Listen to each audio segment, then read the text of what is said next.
everyone, hope everyone's had a really awesome week so far. So the boatbuilding news roundup for this week. So the first 24-metre Astondoa Ax8 motor yacht completes their sea trials in Spain. So the 24.46-metre Astondoa motor yacht, Astondoa Ax8, has completed her sea trials in Santa Pola, Alicante in Spain. So the crossover yacht is characterised by her impressive 6.22-metre beam and is described by her builder as a yacht that has been created to be lived. She features exterior design and naval architecture by her Spain-based builder Astondoa, with interior design penned by Cristiano Gatto Design. The Astondoa Ax8 yacht boasts a sleek and contemporary interior design, characterised by a plethora of high-quality materials and reflective surfaces. Her main saloon harmoniously combines sophistication and warmth, creating an inviting space that beckons guests to immerse themselves in a lavish and visually captivating atmosphere. The Astondoa Ax8 yacht can comfortably sleep up to 8 guests across a 4-stateroom configuration on the lower deck. Her full-beam VIP stateroom is situated aft, while her guest stateroom is located forward alongside 2 other staterooms.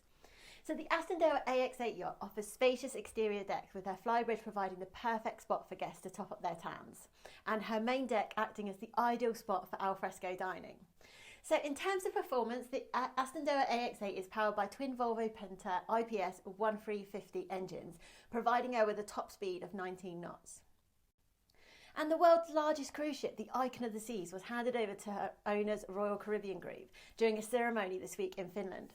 So the cruise line highlights that a massive ship, the first of the 3 on order, is the product of 7 years of design and nearly 2.5 years of work to become a reality. She now begins the final 2 months of fitting out and previews before her first commercial trip in late January 2024 from Miami to the Caribbean. So after the delivery ceremony, the ship undertook her first sailing to Cadiz in Spain. There she will undergo her final fitting out and finishing touches, and the cruise line has not released a schedule, but she's expected to arrive in Florida in mid-January. So Royal Caribbean placed the order originally for 2 ships with Maya Turku in May 2017, with assembly beginning of the first ship in January 2022. So nearly a year ago, Icon of the Seas was floated from the dry dock and undertook 2 sets of sea trials, first in June and then at the end of October.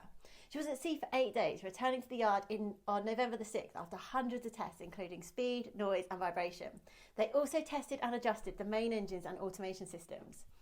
So assembly has already begun on the next ship of the class, the Star of the Seas, due to launch in the summer of 2025, and the third one is due for delivery in 2026. So the Ocean Race is driving an Antarctic science mission in which vital data about the ocean's health will be gathered at the southern fringes of the planet, where information is extremely sparse.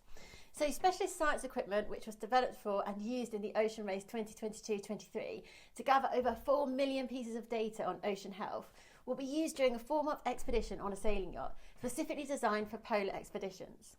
So Antarctic veteran and sailor Stephen Wilkins, who's visited the region 22 times, will gather the data and samples on board.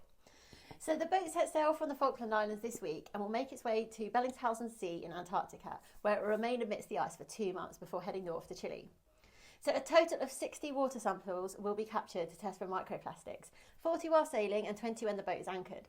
So the National Oceanography Centre will analyse the samples to determine the number and size of the microplastics and their chemical composition using cutting-edge analytical techniques. This will help to grow our understanding of the spread and potential origin of ocean plastic. I hope everyone's got a really awesome weekend planned, and I'll catch up with you next week.